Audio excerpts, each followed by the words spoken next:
My fiancée and her family were orchestrating a marriage scam to drain my assets, until I discovered their secrets and made a move they never saw coming. I, a 28-year-old male, never thought I'd be posting here, but I need to get this off my chest. Honestly, looking back, I probably should have seen the red flags, but you know what they say about love being blind? Yeah, it turns out it can make you straight up stupid too.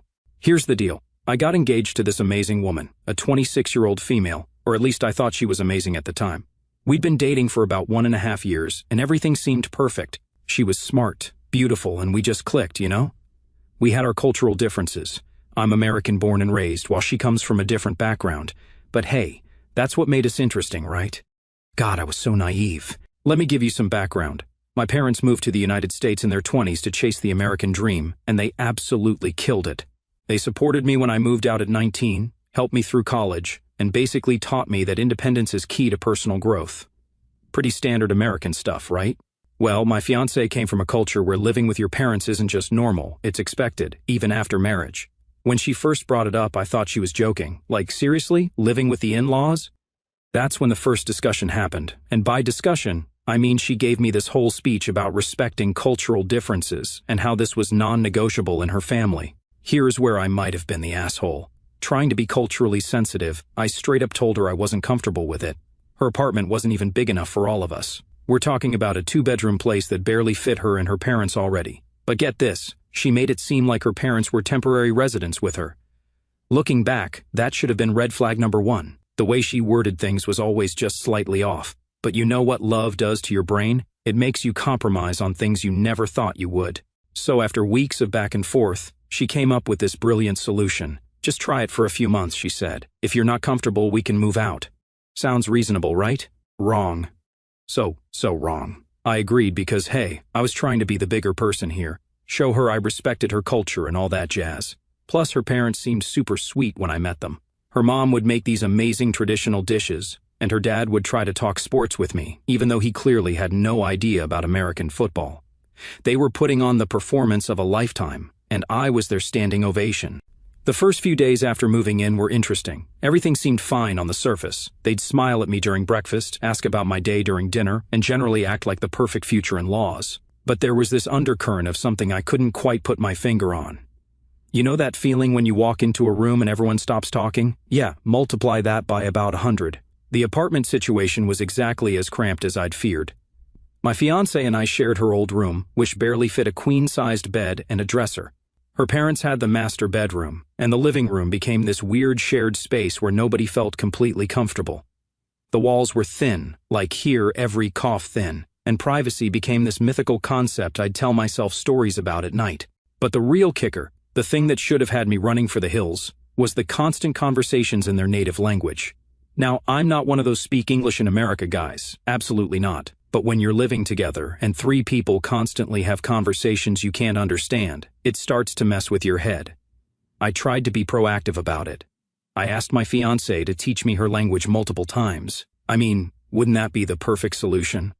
I could learn more about her culture, communicate with her parents better, and stop feeling like an outsider in what was supposed to be my future family. But every single time, she'd brush it off with some excuse. It's too complicated, she'd say, or, you don't need to learn it, we can speak English with you. Looking back now, I want to grab my past self by the shoulders and shake some sense into him. But hindsight's 20/20, right? At the time, I was just trying to make it work. Trying to be understanding, trying to be the kind of partner who could bridge cultural gaps and make this multicultural relationship thing work. You know how in movies there's always that scene where someone walks into a room and everyone suddenly starts speaking in whispers? That was literally my life, except the whispers were in a language I couldn't understand. Let me paint you a picture of a typical evening. I'd come home from work exhausted from my tech job, relevant later, and they'd be sitting in the living room, chatting away in their native language. The moment I walked in, my fiancé's mom would get this look on her face, like when you catch someone talking about you but they try to play it cool. My fiancée would quickly switch to English, asking about my day with this overly bright smile that never quite reached her eyes. I started taking online language classes in secret. Yeah, I know what you're thinking, why the secrecy? But after my fiancé shot down my request to learn their language so many times, it felt weird bringing it up again. Plus, part of me wanted to understand what they were saying without them knowing I could. Petty? Maybe, but remember how I mentioned those weird vibes? They were getting stronger. The classes were basic stuff, hello, goodbye, numbers, that kind of thing. But I managed to pick up a few key phrases. The one that kept coming up, get it done. My future mother-in-law would say it to my fiancé constantly, always with this urgent tone that made the hair on the back of my neck stand up. When I'd look at them questioningly, they'd both just smile and wave it off. Here's where it gets really sketchy. I noticed a pattern. Every time my fiancé and I would talk about money or our future plans, her mom would suddenly need to discuss something important with her in their language. These important discussions would always leave my fiancé looking stressed and her mom looking annoyed. One particular incident stands out. I was talking about buying a house after our wedding. I had some savings and a good job in tech. And suddenly, my future mother-in-law practically dragged my fiancé into the kitchen for one of their private chats. I could hear their voices getting heated, but of course, I couldn't understand a word. When they came back, my fiancé immediately started asking about joint bank accounts and whether I'd thought about adding her name to my existing accounts. The honeymoon planning, or lack thereof, was another red flag the size of Texas. Every time I brought it up, my fiancé would have some excuse, work is really busy right now, or let's wait until after we sort out our living situation. But she had no problem planning other things, like how to combine our finances, or whether I'd consider adding her name to the lease of my rental property. Yeah, I have one, and no, I hadn't told her about it yet. I tried talking to my parents about it, but they were trying so hard to be supportive of my multicultural relationship that they kept making excuses. It's just cultural differences, my mom would say. Give it time, my dad would add. But my gut was screaming that something wasn't right. The worst part? I started feeling like I was going crazy. You know that feeling when you're the only one who can see something's wrong, but everyone else is acting like everything's normal? That was my life. I'd catch these looks between my fiancé and her mom, hear snippets of conversations that would suddenly stop when I entered the room. Notice how they'd immediately switch to English mid-sentence when they realized I was within earshot. I started documenting everything. Call me paranoid, but I began keeping a journal of all the weird incidents. The times my future mother-in-law would ask surprisingly specific questions about my income, the way my fiancé would deflect any conversation about her immigration status, how they'd have these intense conversations in their language that would end abruptly when I walked in. At work, I started taking longer hours just to avoid going home. My coworkers noticed the change in me. "You don't smile as much anymore," one of them told me. If they only knew what was going on in my head. The thing about being in a situation like this is that you start doubting yourself. Was I being xenophobic? Paranoid? Maybe I was just looking for problems because I was stressed about the engagement. But then something would happen, like catching my future mother-in-law quickly closing a notebook when I walked in, or my fiancé getting super defensive when I asked about her childhood here in America, and those doubts would come rushing back. Remember how I mentioned my future mother-in-law kept saying get it done in their language? Well, things started getting really intense about 2 months into living together. Their private conversations went from suspicious to straight-up aggressive. My future mother-in-law wasn't just saying it anymore. She was practically hissing it at my fiancé when she thought I wasn't paying attention. One night, I was in our bedroom, working late on my laptop, thin walls, remember, and I could hear them arguing in the kitchen. My future mother-in-law's voice was getting louder and louder, even though my fiancé kept shushing her. The only words I could understand were get it done, and what sounded like bank in their language. When I walked out to get some water, they both froze like deer in headlights. My fiancé quickly said they were discussing wedding preparations at 11 p.m. Right. The next day, my fiancé started acting weird about my phone. Like weird. She'd peek over my shoulder when I was texting, asking casual but not casual questions about my banking apps. "Oh, you do all your banking on your phone? That's so convenient. Do you ever worry about security?" Then she suggested we should share our passwords since we're getting married anyway. Yeah, no. Here's where it gets really messed up. I caught her going through my work bag one morning. She played it off like she was looking for gum, but I'm not an idiot. My work laptop was in there, along with some financial documents I'd brought home to review. When I confronted her about it, she burst into tears, saying I didn't trust her, and how could I accuse her of snooping when she was just looking for gum? Classic Darvo, as you guys pointed out in the comments. The pressure about the joint bank account was getting insane.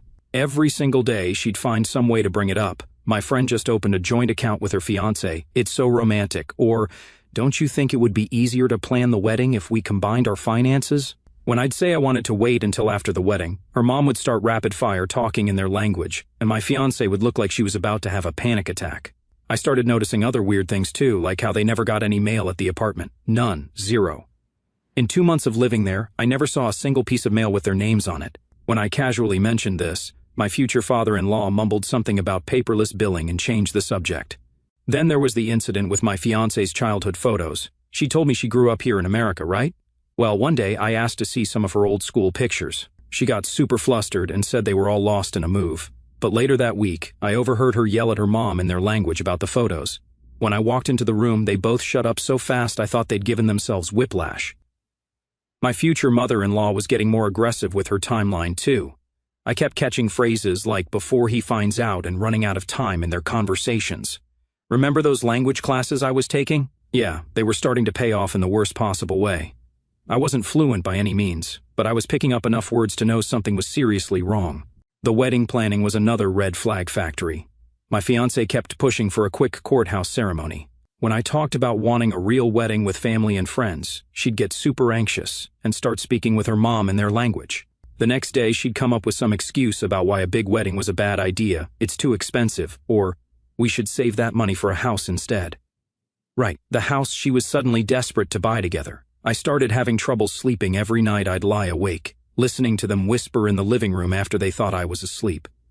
Sometimes, I'd hear my name followed by hushed arguments. My fiancée would come to bed late thinking I was asleep, and I'd feel her tossing and turning beside me, checking her phone constantly.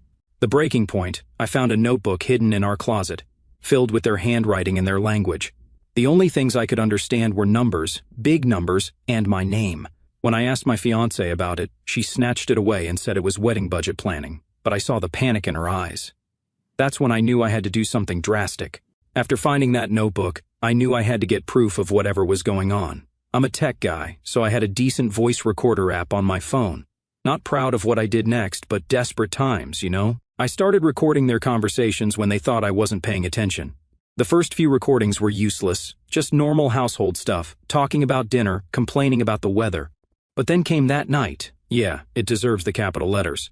I got home from work earlier than usual because a meeting got canceled. As I was walking up to our apartment door, I could hear them arguing, like full-on screaming match arguing. Instead of going in, I stood there and hit record on my phone. My future mother-in-law was losing it. Her voice was so loud, I was surprised the neighbors hadn't called the cops. My fiancé was crying. I could hear that clearly through the door. I could hear the intensity, even if I couldn't understand most of what they were saying. But remember that phrase, "get it done"? Yeah, my future mother-in-law was practically shrieking it. I stood there for almost 15 minutes, just recording. My hands were shaking so bad I nearly dropped my phone twice. The only words I could pick out were bank, green card, and something about time running out. My heart was pounding so hard I was sure they'd hear it through the door. Finally, I took a deep breath, stopped the recording, and walked in like nothing was wrong. The silence that hit when I opened the door was deafening. My fiancée was in the kitchen, clearly trying to hide that she'd been crying. My future mother-in-law was sitting at the dining table, her face red from yelling. They both looked at me like they'd seen a ghost. "Everything okay?" I asked, trying to keep my voice casual. My fiancé forced a smile and said they were just discussing wedding plans. Right, because everyone cries and screams about flower arrangements. That night, I couldn't sleep. I kept replaying the recording, trying to pick out words I knew, but I needed help. That's when I remembered Emma, not her real name, my coworker. She was from the same country as my fiancé, but I'd never mentioned it to anyone at home. The next day at work, I caught Emma during lunch break. My hands were sweating as I approached her desk. "Hey, can I ask you something kind of weird?" She looked up from her salad, probably thinking I needed help with a coding problem or something. "I know this is strange, but do you speak their language?" Her eyes lit up, and she nodded. That's when I told her I needed help translating something. I didn't give her any context at first, just asked if she'd listened to a recording. We went to one of the empty conference rooms. My hands were shaking so bad I could barely hit play on my phone. As the recording started playing, Emma's expression changed from curiosity to concern to straight-up horror. About halfway through, she grabbed my arm. "Stop the recording," she said. Her face had gone pale. "Who are these people?" When I told her it was my fiancé and future mother-in-law, she looked like she was going to be sick. "You need to get out of there," she said, like today. "And you need to call the police." I laughed nervously, thinking she was exaggerating. She wasn't laughing. "This isn't funny," she said. "They're planning something really bad." That's when she translated everything, every single word.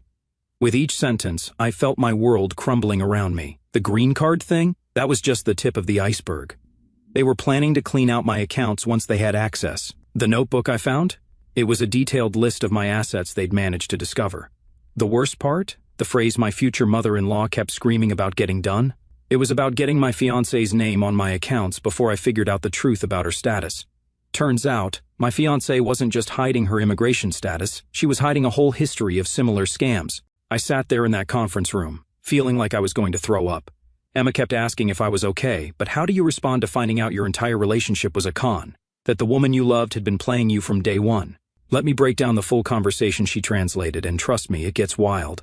My future mother-in-law wasn't just angry, she was panicking because their whole timeline was falling apart. Here's what they were arguing about. Chiori, fiancé. I can't rush him about the joint account anymore. He's already getting suspicious. Finch mother-in-law tent, we're running out of time. Your visitor visa expires in 3 months. Do you want to go back after all the work we put into finding him? Fiancé. You think I don't know that? But he's different from the others. He actually checks his accounts every day. He works in tech, he's not stupid. Mother-in-law, tenant, and you're not trying hard enough. Why do you think we chose him? Have you seen his house, the rental property? We didn't spend 6 months tracking his finances for you to get cold feet now. Yeah, 6 months. They'd been watching me for 6 months before we even met. That cute coffee shop where we had our first date? Not a coincidence. They knew my routine. They knew I stopped there every Tuesday and Thursday before work. But wait, it gets better, worse. Emma's hands were shaking as she translated the next part. Say to her mother-in-law, to your sister managed to get everything done in 4 months with her target. Why are you taking so long? Fiancé, because her guy was an idiot. This one has everything locked down. I can't even get his phone password. Torn a mother-in-law tenant, then find it. Drug his drink if you have to. We need access to his accounts before the wedding. Emma stopped translating at this point and just looked at me. There's more, she said, but are you sure you want to hear it? I nodded. I needed to know everything. Fiancé. What if he finds out about the others, about Detroit? To mother-in-law, he won't. That idiot never pressed charges. He was too embarrassed about falling for it, just like the others. Others, plural, Detroit. My fiancé had done this before, multiple times. I was just the latest target in their family scam operation.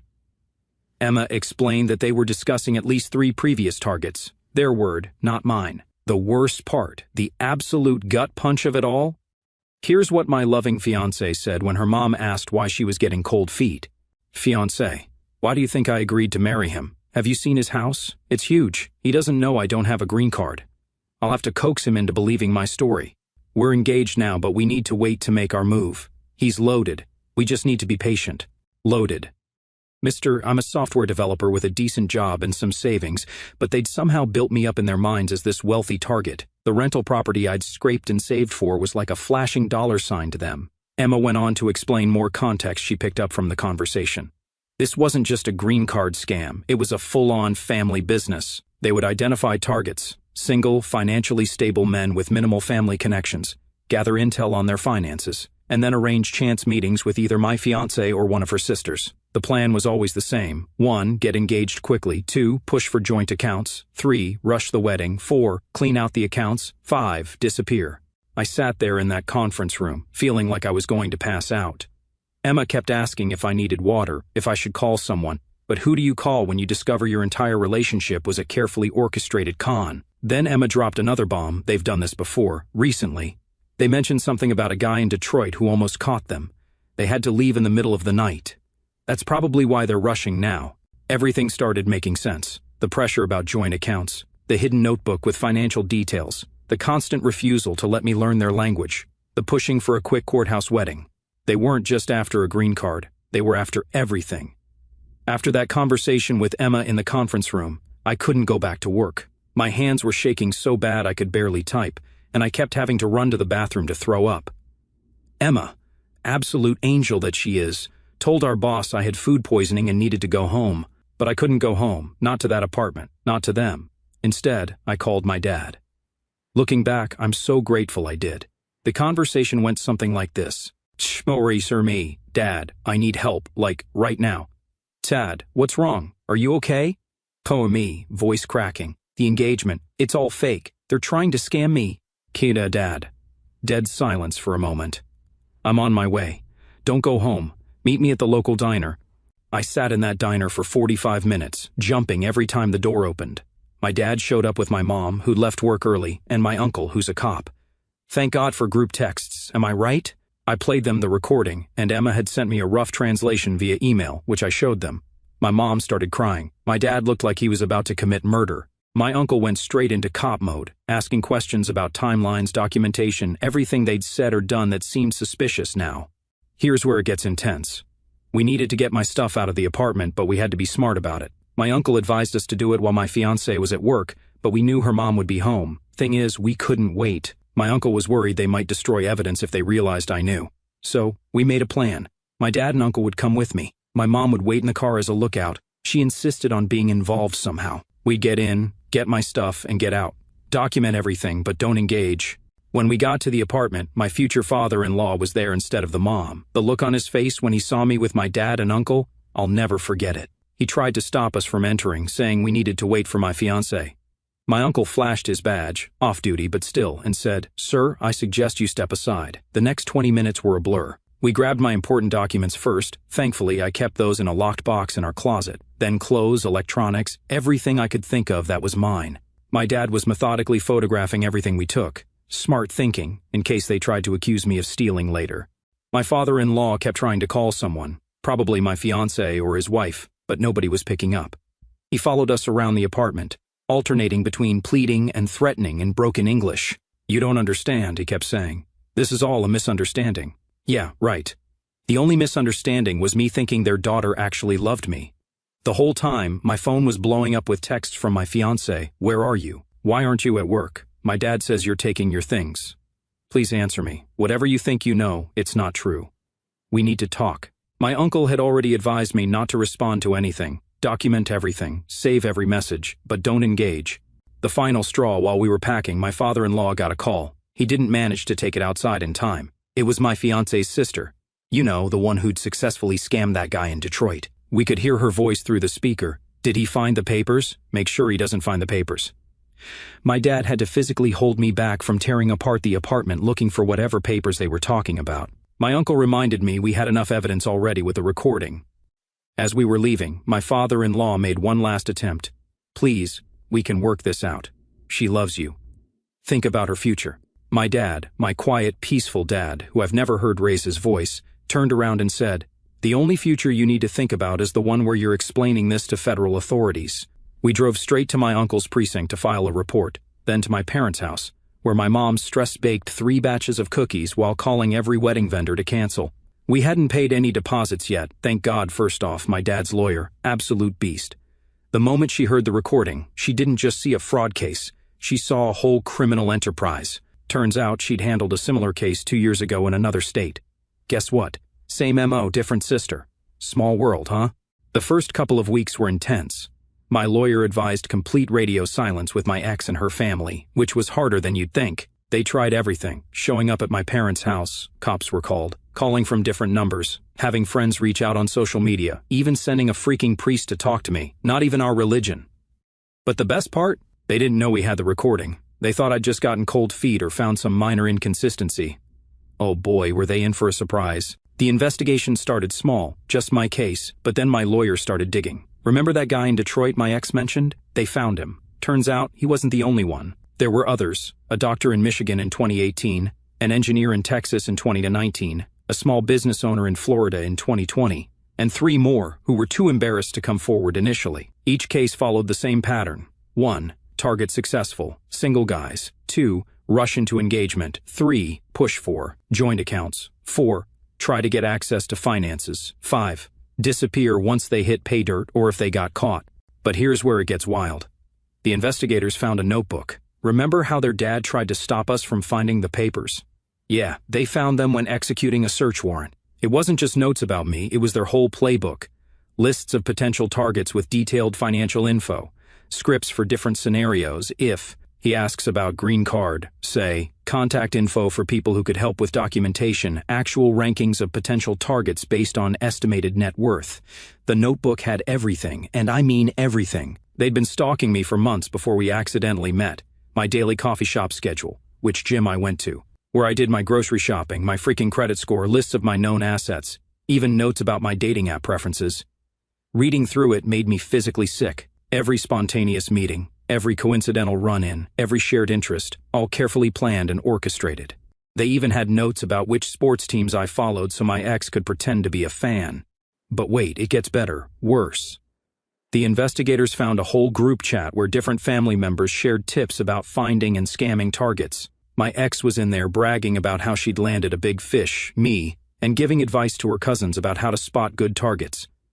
The legal proceedings were a nightmare, but in a good way, if that makes sense. Every time we thought we'd uncovered everything, something new would pop up. Fake documents workshop in their basement, multiple sets of identification, hard drives full of background checks on potential targets, bank accounts in 3 different countries. My lawyer was like a kid in a candy store. This isn't just fraud, she kept saying. This is a whole RICO case. Had to Google what that meant. Organized crime stuff. The immigration authorities got involved when they realized most of their documentation was fake. Turns out, my ex hadn't grown up here like she claimed. She'd been in and out of the country on various visas using different names and documents. The real kicker? They found a literal training manual, like an actual document explaining how to pick vulnerable targets. Recently divorced men were preferred, create natural, meeting opportunities, build trust quickly, push for quick engagements, gain access to finances, handle suspicious family members, disappear without leaving traces. My ex tried to play innocent at first, claiming she really loved me and her family forced her into it. Then she tried to claim she was a victim too. Finally, when they showed her the evidence, including that recording, the look on her face was priceless. She tried to cut a deal. I am now staying with my parents. After everything that happened, I can finally say, it's over. The court proceedings wrapped up last month. Here's how it all ended. My ex-fiancée, 3 years in federal prison for fraud, followed by deportation. Her parents deported immediately.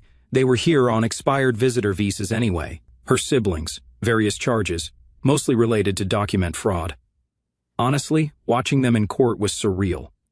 My ex tried playing the victim card until the prosecutor played the recording. The look on her face when she realized I had proof of everything? I won't lie, that felt good. I didn't stick around for the whole trial. My lawyer said I didn't need to be there every day, and honestly, I had better things to do with my life, like actually living it. The restitution they were ordered to pay? I'm not holding my breath, but that's fine. Thanks to never creating that joint account and catching this before the wedding, my finances are intact. The only thing I really lost was time and trust, and I'm working on the trust part. Emma, my coworker who translated the recording, has become one of my closest friends. She feels guilty about ruining my engagement, her words, but I keep telling her she saved my life. We grab coffee sometimes and laugh about how I'm way more careful about who I date now. My parents have been incredible through all of this. Dad still occasionally apologizes for not seeing through them sooner, but I remind him that they fooled everyone. Mom stopped trying to set me up with nice girls from church, mostly. And they've both been super supportive of me just taking time to focus on myself. Life's actually pretty good now. Got a promotion at work, started taking actual language classes properly this time, moved into a new place, even adopted a dog. Best decision ever. The whole experience taught me some valuable lessons. Trust your gut when something feels off. Don't ignore red flags just because you're in love. Keep your finances separate until you're absolutely sure. Learn the language if your partner speaks one you don't, and it's okay to take things slow.